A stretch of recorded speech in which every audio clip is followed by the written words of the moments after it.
There are more questions this Sunday about the death of Bruce Ivins, the U.S. military scientist who was about to be indicted for the 2001 Anthrax attacks. Randall Pinkston has an update and tells us what could happen next. Friends and colleagues of scientist Bruce Ivins were still puzzling today about a man they thought they knew. It would be very difficult to put him in a role of a violent person.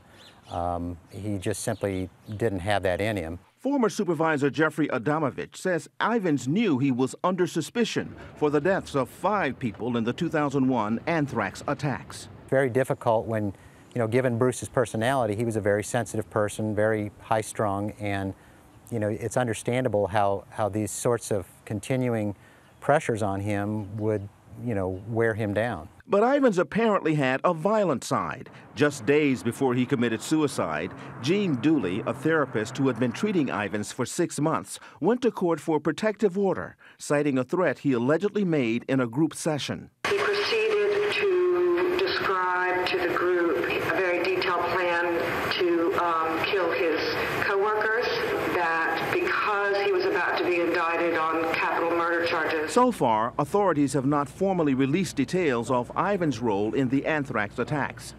Legal experts say the government is not required to open its files. It is likely we'll never know the full extent of the government's evidence, and even if we do, we won't know what Ivins' response would have been, because he won't have a chance to respond. Former Senator Tom Daschle, who received one of the Anthrax letters, hopes government investigators will publicize their findings. I think the American people are deserved more of an accounting on this investigation and some appreciation of how to bring this to closure. But Ivins' friends worry that closure may leave key questions unanswered. If this case is closed and that evidence was not sufficient to indicate that he was the person who did this, that means that person is still out there. Law enforcement sources say the FBI and the Department of Justice are considering closing the case and making some of those files public. A decision could be made this week. Russ? Randall Pinkston, thank you very much.